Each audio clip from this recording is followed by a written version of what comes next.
month, Social Security will turn 78. It's amazing, but 78 years later, we still have people out there saying that there's something inherently wrong with it. It needs to be cut back. It needs to be done away with in the way that we've known it. And that's why we need all of you to be so active in preserving and protecting and defending Social Security. The real choice is about who we are as a country. Do we really believe that after a lifetime of hard work, where you've paid into a system, that you should have some time in your later years to enjoy yourself, your grandkids, travel a little bit, and just enjoy life? Have a life after a full time of work. Do we believe that, or do we believe that you should work and then die? You know, people keep saying a lot of times, well, you know, when Social Security came in and the retirement was 65, the life expectancy was only like 70. As if somehow that was the pinnacle of what we do as a learned society. That's true. Well, before that, you know, we didn't have Social Security. You can go all the way back in time and say, well, this is what life was like. But we began to change our concepts of what it meant to be an American, what it meant to be able to retire and enjoy life.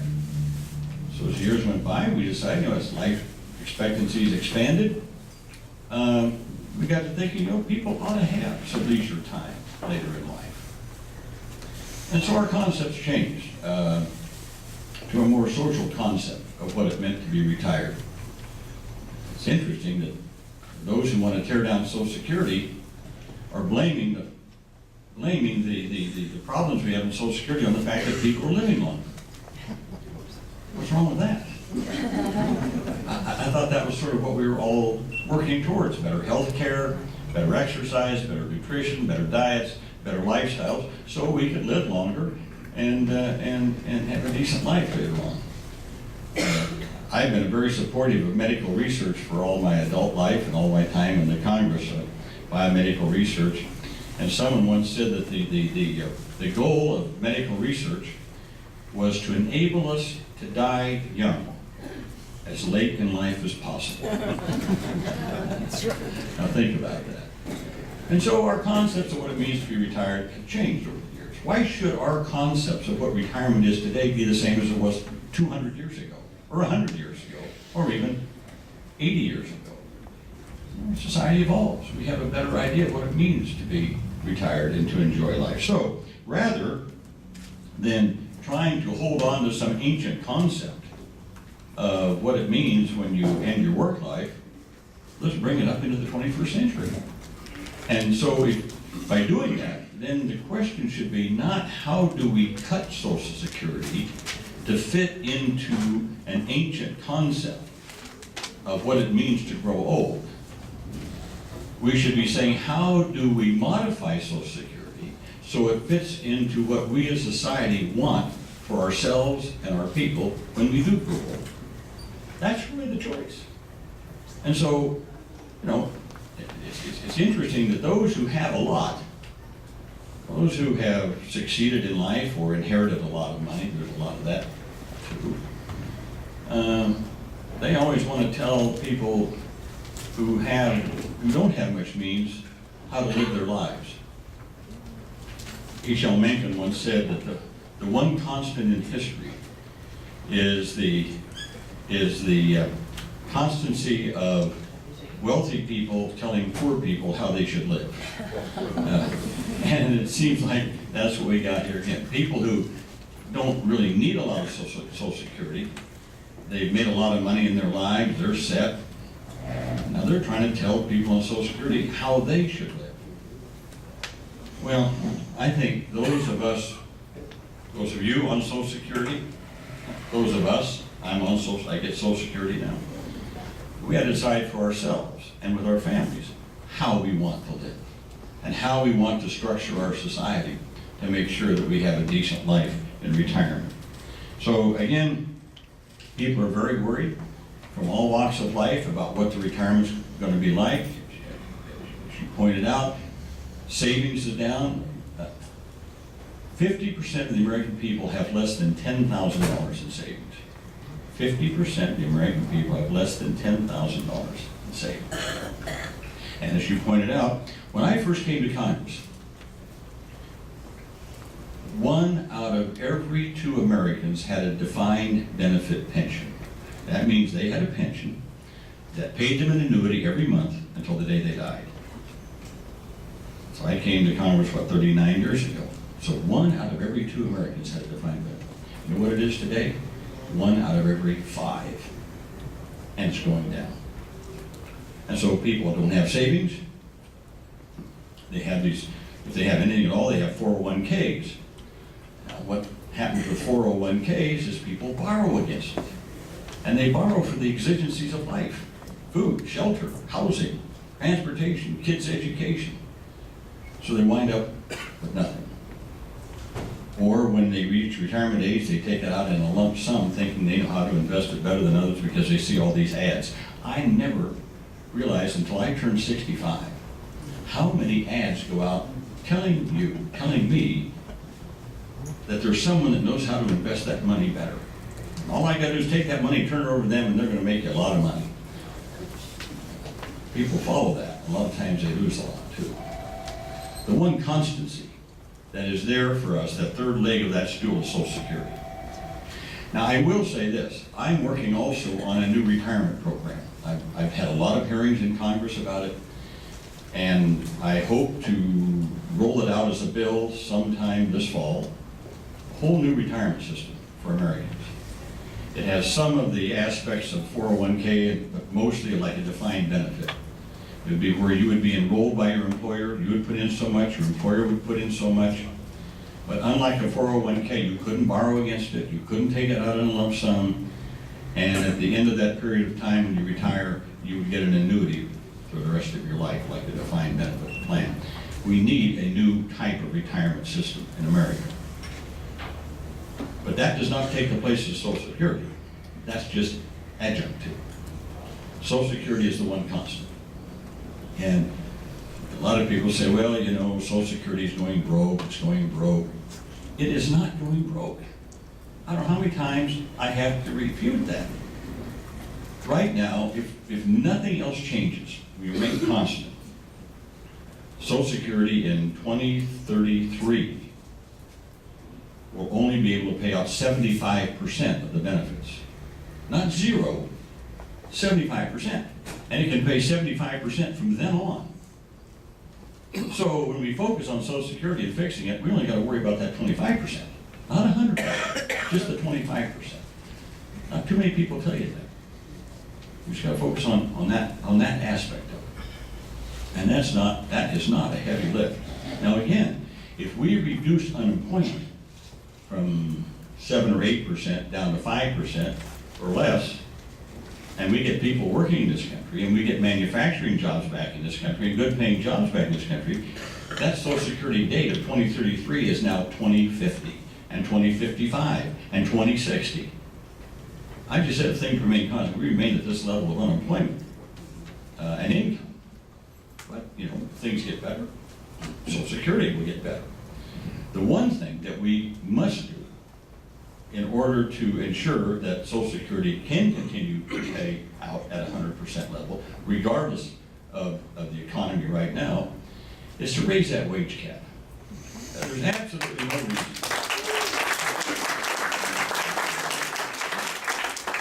There's absolutely no reason why someone who makes $50,000 a year pays in on every dime he or she makes into Social Security. Someone who makes $500,000 a year pays in only on the first 20 cents of every dollar they make. Someone who makes $5 million a year only pays in on the first 2 cents of every dollar they make. After that, they don't pay anything in. And we know there's a lot of people in this country who make a lot more than $113,700 a year. And so it just seems to me always to be unfair that someone who makes $30,000, $40,000 a year pays on every dollar they make in the Social Security. Someone who makes over $100,000, like I said, only pays in on 20 cents of every dollar. I think it's just a matter of equity, plus the fact it will shore up a lot of our Social Security. If we did nothing else, just by doing that, that would secure Social Security for another 75 years, just doing that alone. But what I have advocated, I think what's been talked about here, is that because people are falling so far behind, we have worked on a bill that would both lift the cap, but also provide for an increase in monthly benefits of $65 a month, beginning now. You might say, well, how can you do that? Or, I'm so tired of people saying we got to cut Social Security. I thought, we got to come back to something and say, no, you can increase Social Security.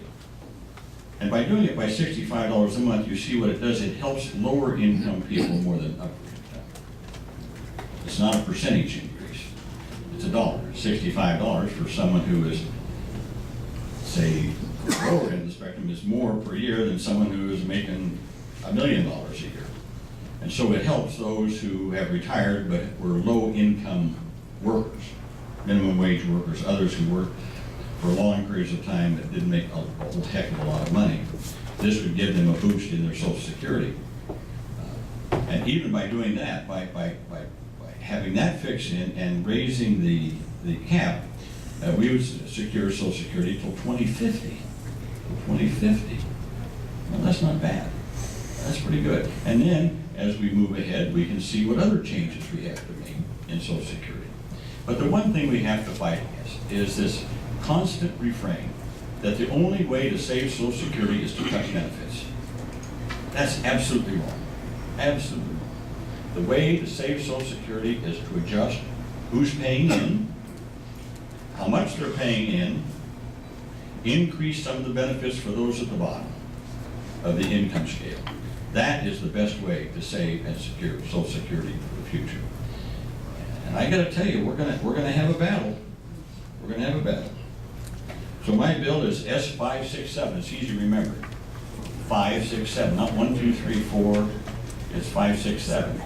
And I have good co-sponsors on it, and I intend to continue to push it because I'm hearing again too much of those on the other side who say that we have to respect it. Now, I will say there's just a couple of other things I want to bring to your attention. And I'm sorry to say that the president of my own party has advocated this, and he's wrong. President Obama said that he wanted to have a chained CPI for Social Security. I couldn't believe it. And there are some in my party that have advocated that. And I tell you, it's absolutely wrong. Chained CPI is nothing more or less than a benefit cut. And it's a benefit cut to those in the lowest income earning brackets. It is a benefit cut that hurts you the longer you live. The longer you live and the poorer you are, the more you're cut under chained CPI. To me, that just is wrong. And I can tell you there's enough of us, we're going to fight this. We're not going to let them impose a chained CPI.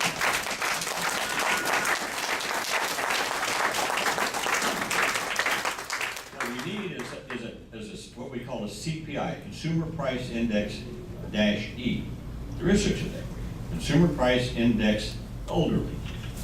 What do elderly really have to pay in the marketplace?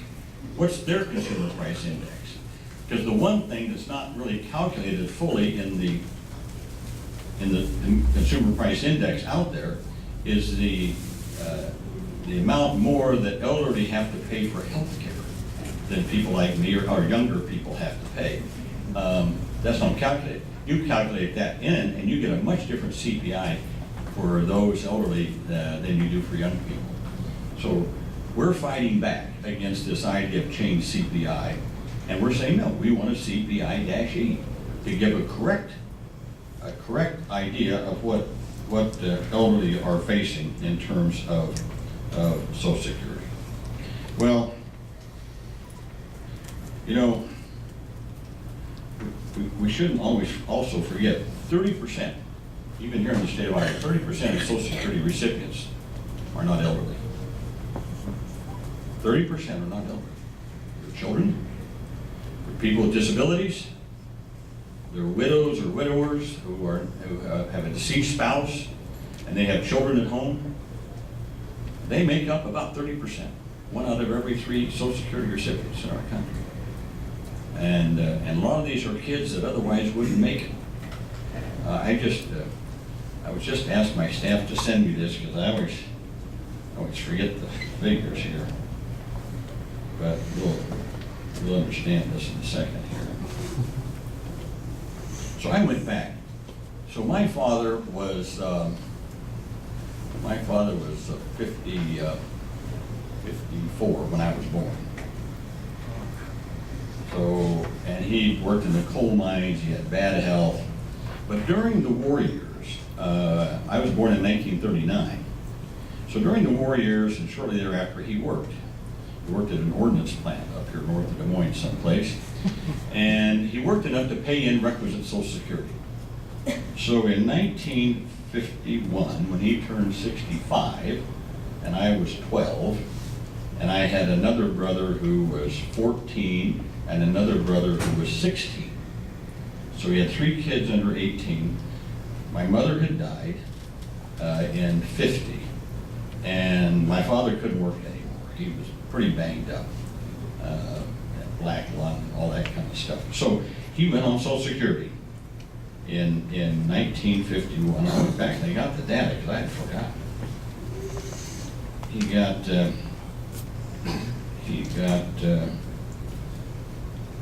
$20.90 a month. What? $20.90 a month. And by the time he died, and he had gotten up to $26.60 a month. And then, as a kid, because I was a child, I got, I'm trying to find it here. Well, I can't find it here. I got something. Oh, no, I'm sorry. I got $13.90 a month up to, I said, that was me. That's what I got as a child. My father got $41.70 a month. And he got up to to $61 a month by the time he died in 1967. That didn't seem like much money, but it kept our family together. And of course, I got it up till the time I was 18. And it says here, it shows when I was cut off in 1957 at age 18. Now, what do I tell you then? Because a lot of people out there today just like that. A lot of people out there that don't have a lot of money, they don't have savings, they don't own land, they don't own stocks or bonds or anything like that. They have no savings. As I said, half of Americans have less than $10,000 in savings. This is their lifeline. Not just for the elderly, but for their kids. And we can't forget that. There are a lot of children out there that depend on us, and a lot of people with disabilities depend on Social Security. It may not be fashionable to say this at this time, but this is a social insurance program, folks. Social insurance program. That's what it is. Social Security is a Social Security insurance program. You pay into it and you get insured. And every time I get a young person saying, oh gosh, they're taking this money out of Social Security, and I say, look, Social Security protects you in case you're disabled, in case you get killed, it covers your spouse and your kids. Have you ever tried to go out and buy that kind of insurance policy in the private market? You go out and see if you can buy that. That would pay the same kind of benefits that you're getting out of Social Security. You wouldn't be able to afford it. And then they say, well, but I'm not sure it's going to be there for me when I retire. How many times do you hear that? You're going to go, oh, Social Security won't be there for me when I retire. They asked me that, and I said, well, there's only one way I can answer that. Do you believe the United States of America will exist when you retire? Well, yeah, most people say, yeah, the United States of America, we're big, we're strong, we're going to continue.